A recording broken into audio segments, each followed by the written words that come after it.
Leave your weapons here, it's the law.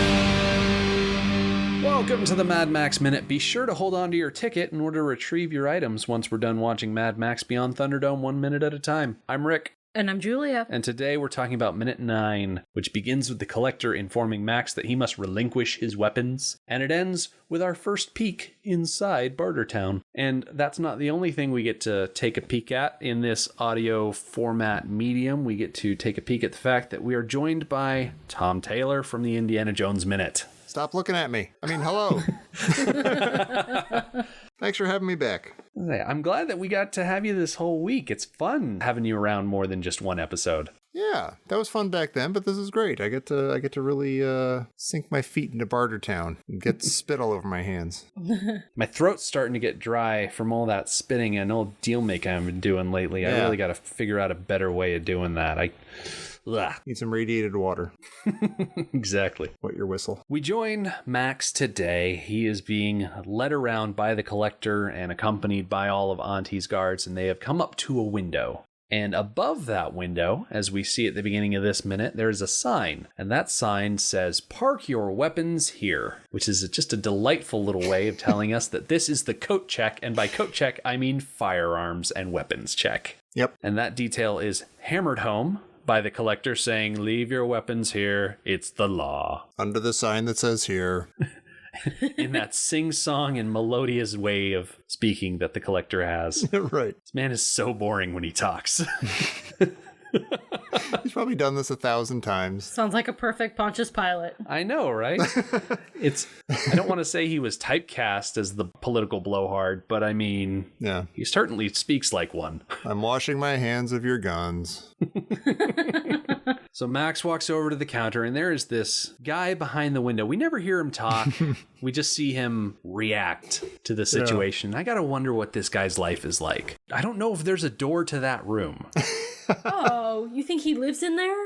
I mean... Like a captive? He just eats guns, I think. That's what he lives on. He has his meals brought to him and slid through that window. Yeah, maybe. One thing's for sure, it's probably the safest room in Bartertown. Yeah.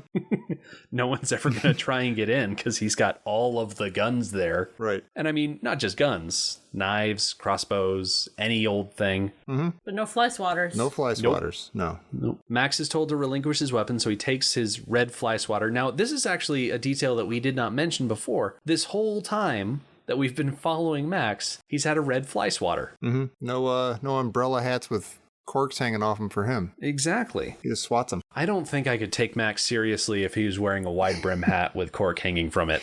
Could he make that look cool? It's possible, but yeah, I can't bet picture he could. it. Yeah. But the fly swatter is better. Yeah, I agree. It's almost like a scepter, almost. You know, we talked about how he's the prince of his own domain, and so that fly swatter is his scepter. Interestingly enough, the Collector has his own type of fly swatter, but instead of it being a plastic flattening swatter, it's more or less a stick with some hair attached to the end of it that he swishes around. Oh, yeah.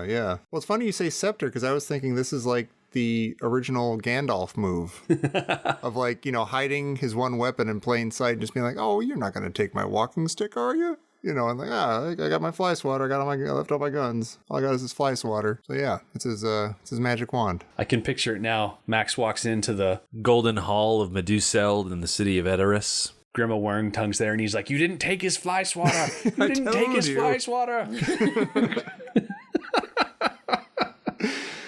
Yeah. There's nothing saying that the Lord of the Rings movies don't take place in a post-apocalyptic New Zealand. Oh. We talked last week about how the people in New Zealand, if the apocalypse ever comes, they're going to have all of the woolen leggings and socks and underwear that they could ever want because there are so many sheep there. Yeah. But the radiation might also produce hobbits and wizards and all sorts of stuff. Yeah. I don't know.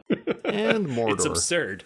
Yeah. So Max is a nice law-abiding visitor to Bartertown, and so he starts placing his weapons on the counter, and he starts with the shotgun and Mauser that we've already seen. We get a close-up on the counter, and Max produces a Smith & Wesson Model 29 revolver, which eagle-eyed viewers will notice is the same make and model as the Lord Humongus's pistol from Road Warrior, Oh, wow. except that the barrel is shorter and there isn't a scope. Those are the only two differences. And there's no cool caddy case thing. I'm pretty sure, and I'm not saying this because I have it in my notes, but I'm pretty sure the service revolver that Max had back in the first movie was also a Smith & Wesson Model 29. Oh. So as the Mauser is an old reference to Bubba Zanetti, the Smith & Wesson may be an old reference back to his policing days. So it's obvious that the props master or set designer chose these guns on purpose as callbacks, as references to previous important guns. But Max, in universe, do you think he chose these guns with any purpose? Because for him, they were callbacks to guns that meant something in his life. I really think that he chose them because he's nostalgic. It's a sore point for him, but maybe he saw that old Model 29 and it reminded him of all those times where he'd be at the counter at home and he'd be sitting there watching Sprague play with his service revolver and just throwing caution to the wind. Well, that kind of sounds healthy. It has been 15 years. Yeah. At the end of Mad Max 79 and in Road Warrior, we talked a lot about how his style of grieving is not the healthiest style, and that man really needs help. Yeah. He needs to see a therapist. So 15 years down the road, maybe he has gotten to a place where he can have talismans that remind him of the past in a less painful way so that he doesn't just completely repress it. So maybe he's making progress on the grieving front. Yeah. Maybe. I'm wondering, because the Max that we see in Fury Road is in a very different place mentally than the Max we see here in Thunderdome. And I have a feeling that what probably happened is he went through a lot of progressing and learning and getting better between Road Warrior and Thunderdome. And between Thunderdome and Fury Road, he had a string of bad luck where he wasn't coming out on top. And that's probably why the Tom Hardy we see in Fury Road is not as well mentally as the Mel Gibson that we see here in this movie. Yeah. That makes perfect sense. You know, everybody over the course of their life is going to go up and down, and Max's up and downs are dramatic, but that's also not uncommon. I mean, he probably had a string of just a bunch of good days, maybe bad days too. It's been over a decade, so who knows what's been going on. But I'd like to think that when the narrator in Road Warrior said the man learned to live again, I'd like to think that was a positive thing. And this is the result. One thing that I'm not sure about is the second item that Max places on the counter. He puts the Smith & Wesson and then he puts down another object. It's black, rather cylindrical in places, and I'm not quite sure what it is. And my guess is that it's either the Geiger counter from earlier or it's some sort of grenade. Yeah, I always thought it was a grenade. I'm not quite sure. Yeah. A grenade would be my guess. I don't think he's obligated in any way to surrender the Geiger counter. Yeah, right. Unless he's got a pocket knife hidden inside it. The only way that the Geiger counter is a weapon is if he's waging war against people trying to sell irradiated water. Yeah. Well, it does provide him with a certain amount of knowledge, and knowledge is power. That's why it's great to learn. I'm definitely willing to go with the idea that it's a grenade. I've never seen anything like that before. Yeah. It is weird looking. It's like a... Plus, it is dark. Yeah. Yeah, exactly. You don't get a really good look at it, and it's dark, and it's a weird angle. Now, one thing I definitely do recognize, the last thing that Max drops on the counter in this shot appears to be a bayonet. Something that you affix to the front of a long rifle so you can, spear people. It's a good shanking weapon. So it's just the blade. Yep. That's crazy. It's very quick. I had to go frame by frame to really get some good looks at it. But if you go frame by frame, you can clearly see the long tapered bayonet blade, the little L bend at the end of the blade that goes into the ring cuff that you slide over the end of the barrel. It's all there, and he just drops it down there. All right. So we're at like 4 weapons right now. 5 if you count the grenade. I had a question about the sound effect versus actual weapons we see on the counter ratio. I believe there's way more sounds of weapons being put down than actual weapons. Oh, interesting. Oh, yeah. Okay. I didn't count because I didn't want to, but it was obvious. Is it possible that some of those sounds were just the weapons settling on the counter and not being put down for the first time? One interesting thing about this sequence, Max is looking at the guy in the window. The guy in the window is looking at Max. Everybody else around them is behind Max's back. Mm-hmm. And he's just pulling things out of his cloak. So it's not like they can really see where all this stuff is coming from. And after we get that initial shot of the counter, we get a shot of Max. We get a shot looking through the weapons check window at the attendant. And between those 2 shots, not looking at the counter, I heard round about 5 or 6 other items hit the counter. Yeah. And immediately after that, we look down at the counter, same number of weapons, except Max throws a bunch of shotgun shells onto the counter. I am willing to bet, as a way of messing with the guards and the collector behind him, just out of spite, really, instead of actually dropping things, he's reaching over to the counter, picking them up and dropping them again. Shuffling them to around. make it sound like he's got more stuff. That's funny. Okay. I'll believe that. If they're going to make him hand over his weapons, he might as well mess with them a little bit. Yeah. So that expression that we see on the weapons check window attendant's face of just like, are you kidding me? Is probably just him watching Max pantomime dropping more weapons. Am I going to lose my job? You're messing with the amount of weapons. Picking things up and putting them down. Yeah. This is my livelihood, sir. Please don't mess around. Really appreciate if you take this job seriously. It's literally all I have in life. That and this hat. That's it. Max is so haphazard and careless with throwing these shotgun shells onto the counter, and it's a little bothersome because one of them just rolls onto the floor. Yeah, somebody's going to get in trouble. We learned at the end of Road Warrior that shotgun shells are important enough to risk the life of an 8-year-old. And so the nonchalant way he just kind of tosses it onto the counter. It's like a little respect for something that's so valuable, man. Right. Disappointed in you, Max. The world is taking its toll on Max and his love of shotgun shells. He's just not the same guy. No. He's a shell of a man. Thank you. There we go. Bonus points. Thank you. We get another shot looking at Max specifically as he continues, I guess, placing items on the counter. We hear 3 more items drop, so we are up to, I think, 14, supposedly. Wow. Seriously, 14? 4 initially, another 6 plus 3 more. Okay, maybe like 13. Yeah. Okay. My math was a little off. I'm a podcaster, not a mathematician. As we're looking at Max going through the motions of putting things on the counter, you can actually see behind him Iron Bar is getting curious about where he's finding all of these things, and so he slyly leans over to try and peek around Max to see what's going on. I like how he slips out of this character of the captain of the Imperial Guard. He's supposed to be cold and calculating and in control, and he lets his impressed curiosity show. And for someone in a position like his, that's a sign of weakness. Yeah. So very surprised at him. We finally end this process of Max giving away all of his weapons by him pulling a crossbow out from underneath his cloak, and he drops it on top of the pile of weapons that he's already made, which I think brings the total up to 14, right? Yes. Okay, so I was partially correct. Yes. That's a lot. Being partially correct is better than being wholly wrong. Oh, yeah. So this crossbow, it's not a full-size crossbow. It's like a mini. Yeah. Do you think it's from Wes? Oh. Do you think it's his arm crossbow? Now, what really makes me think that it might be his arm crossbow is not the movie itself. It's not the ending of Road Warrior. At the end of Road Warrior, I would expect that his arm crossbow was destroyed. But in the alternate ending of the screenplay, Max actually ends up with Wes's arm, and he shoots the crossbow from holding Wes's actual arm, no longer attached to Wes. Wow. Oh, wait.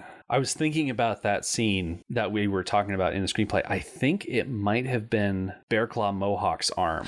You're right. It was Bearclaw Mohawk's arm, but it was still a arm-mounted crossbow. Okay. I only mention it because of the awesome way that Max got that arm in the first place by taking his shotgun, putting it in Bearclaw Mohawk's armpit, and blowing the arm off that way. That's right. Because, Tom, I don't know if you've heard the alternative ending to Road Warrior. No. Basically, Max bails on the tanker with Papagallo, and they drive away, leaving the feral child behind. The feral child is pinned to the tanker with a crossbow bolt through his arm. Wow. And when the raiders catch up to the tanker, they find that it's full of sand. Wes flies into a rage, kills Humongous, and then him and a couple other Mohawkers kill every other person in the gang. Sounds about right. So It's bonkers. it is crazy town banana pants. Man. And the whole thing ends up with this crazy game of chicken where Wes has taken the Humongous's car, tied the feral child upside down to the front of it.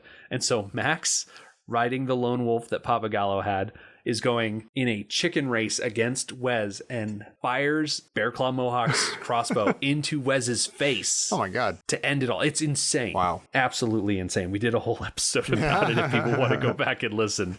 That's incredible. Yeah, so I really want this crossbow to be Bearclaw Mohawk's crossbow. Yeah, that would be so great. Because that is one heck of a story. It really is. Yeah, he earned that. Like sitting around a campfire of someone that he found as he was traveling around. He's like, hey, do you want to hear the story about how I got this crossbow? Used to have an arm on it. As Max finishes by placing that crossbow on the counter, he still has his fly swatter in his mouth, and he turns back to the collector. He holds out his hands as if to ask, do you want to frisk me now? Yeah. Just to be sure. It's a good move. It's definitely a power move. Yeah. And we love our power moves here. On the Mad Max Minute, especially when the idea of frisking comes, because Max was a cop. He knows how to frisk somebody. And I think the last time someone patted him down, it was Papagallo's second in command in the compound. Oh, yeah. What was his name? Oh gosh, now I'm forgetting things. I'm usually pretty good with that, but never mind. He died on the back of the rig, and that's just about it. But Yeah. Max got that look on his face while he was getting patted down that first time. He's like, really? That's not how you frisk someone. Come on, if you're going to do it right. So I imagine he would have had a very similar response if Iron Bar had stepped up to pat Max down. In the novelization of the screenplay, Iron Bar does step up to pat Max down. Oh. And the collector indicates to Iron Bar that that's not necessary. Huh. And they move on. Did the collector say it was not necessary because they didn't want to have to wait for them to bring a step stool in so that Iron Bar could give Max the complete pat down? Probably. Wow. I'm a terrible person. Any of our listeners under 5'1", I'm sorry. I'm bad. I'm just thinking of Sergeant McCluskey in The Godfather. First 1,000 young punks. One thing that kind of bothers me about this whole leave your weapons thing is that Max walks away from the weapons counter and he does not take a claim ticket. Oh my God, yeah. No, it drives me nuts. Yeah, how is he supposed to get his stuff back? Yeah. The whole countertop is littered with claim tickets. Like they're just sitting out. Unless he's thinking, well, okay, with my camels and my stuff, I'm going to make sure that I make it part of the deal that I get, if not those exact weapons back, reasonable facsimiles. It's just irresponsible. It is. The fact that he would do that. It's like you walk up to the weapons counter. He's like, hey, I want all my weapons back. And this guy doesn't know Max from Adam. Yeah. Like, Well, maybe he does now since Max made such a production of putting his stuff down. Remember me?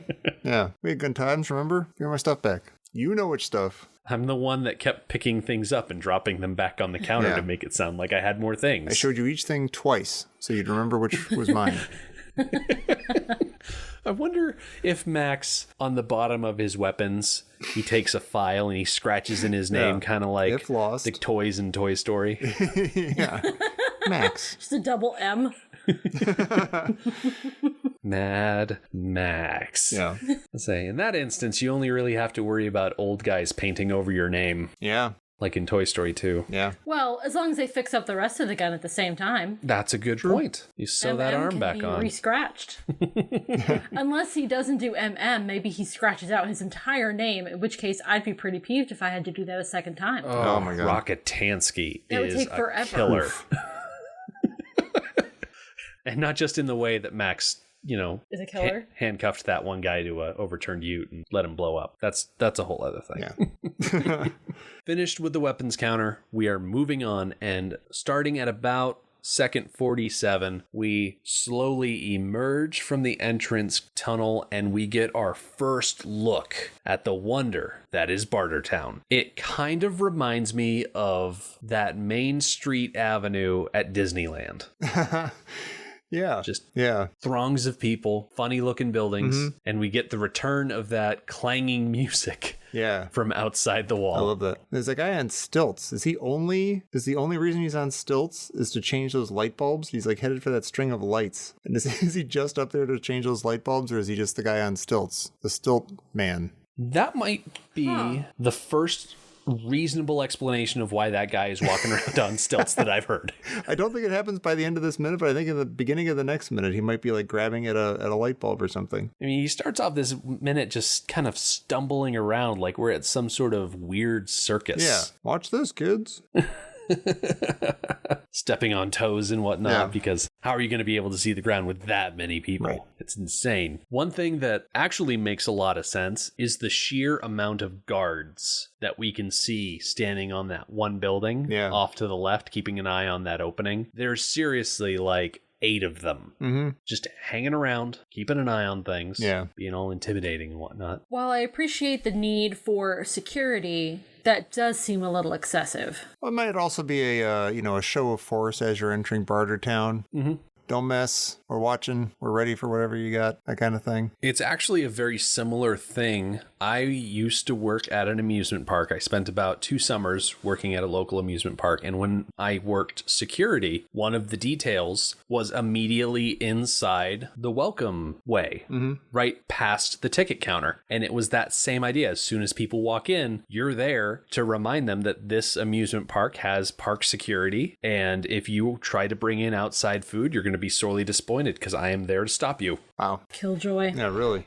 People were allowed to bring in baby food and formula and whatnot, stuff that we didn't sell in the park, but I would be remiss if I let anyone walk through those gates with bags of groceries, which people did once. Wow. And people come in and they had those big paper grocery bags filled to the brim with food. And I'm like, you cannot wheeling in bring a barbecue that food in here. Like, there are picnic tables outside the park. Go eat out there and keep your food in your car. Don't be bringing half the produce department in here. Yeah, got to save room for the fried dough. We're trying to sell overpriced hamburgers here. Yeah. If you don't want to pay $9 for a greasy patty and a disappointing slice of cheese, you can leave the park, go to Burger King, and come back. That's why we stamp your hand. My word. Some people. I know, right? Come on. This big building that all the guards seem to be standing on, there is one big detail about it that caught my eye initially, and that was the giant wheel with wings on the top of the tower, I guess. It's a very adobe mud looking building anyway, but there is a very distinct tower with that symbol on it, and that is the same sort of totem, I guess, that we see at the top of Dr. Dealgood's staff. It must be some sort of symbol for Bartertown. Huh, that's cool. I hadn't noticed that before. I don't know if it's ever explicitly explained to us like that. Right. But that's what I think it is. It's branding. There you go. It's branding. Right below that wheel, we see the lovely use of human remains in their architectural decorating, because there's a little pyramid of human skulls embedded into the wall. Oh, yeah. Not quite sure exactly what purpose they serve. It might just be an aesthetic thing. Could be. I don't know. They're easy to find. Could also be some sort of wasteland air conditioning, because if you take air and you move it through small openings, it moves a little faster and it cools down a bit. So maybe the air rushing through the eyes and nose holes of the skulls, it cools down the air as it goes into that tower. Interesting. That is incredibly grim, but I can't deny that it makes sense. Yeah. I mean, I'm not saying it would be the most effective thing, but it's the only explanation I can think of as to why you'd want human skulls other than just being intimidating looking. Yeah. Most of the people in this town do look like they came out of a heavy metal magazine, so... That's true. Might be a little column A, might be none of column B whatsoever. I don't know. But Either way, this place is unlike anything we have ever seen in the Mad Max series. Even before the collapse of civilization, we never saw a place with this many people, with this much bustling activity. It's a society. The only thing I can even think to compare it to is the nightclub back in Mad Max 1979. But even then, that was such a small space. Mm-hmm. This is, like you say, Tom, society. Yeah. Civilization. It's a city. And it's, I'll say it, pretty impressive. Not bad at all. Yeah. We don't get too much of a good look at it because the minute is going to cut off, and we are going to end this week with just the tiniest bit of a tease at what we're looking at here. So unfortunately, our time with Mad Max has come to an end for this week. Tom, it's been good having you. Oh, thank you. It's been a lot of fun. I'm glad you came back. Thanks for having me. If people want to listen to more of you, where should they go? Oh, they should go to IndianaJonesMinute.com, where you can find me on the Indiana Jones Minute, where my friends Jerry and Pete and I go through every single minute of every single Indiana Jones movie, 1 minute at a time. You can find me at abcdevo.com, where we are doing every single Devo song in alphabetical order. That is a romp. You can also check me out at themoviehole.com, in which we used to be the Caddyshack Minute, but we finished the Caddyshack Minute, and so it's still there under the name of the Movie Hole. We've got some episodes of A Christmas Story on there, and we are now working on bringing you the Blues Brothers 2 minutes at a time. Nice. Yeah. And of course, for your Indiana Jones Minute listeners, I think you also have a Patreon with extra content there as well, right? That is true. We do. Our show, Anything Goes. If you support us over at patreon.com/Indiana Jones Minute, you can get stickers. You can get postcards from the three hosts. You can get episodes of our bonus show, Anything Goes, where we're talking about other movies, any sort of, not minute by minute, but a sort of long form, meandering, but entertaining way. We've talked about Jaws and Close Encounters, and we're talking about E.T. right now. We're starting with a lot of Spielberg stuff, but we're going to branch out into other things too. We're having a lot of fun, and you should too. Nice. Yeah. And I mean, if you're on Patreon anyway, you can pop over to our Patreon page, patreon.com/MadMaxMin, where for the $3 a month range, you can listen to our extra show called Anarchy Road, where we are currently pursuing the Knight Rider through Hook. Wow.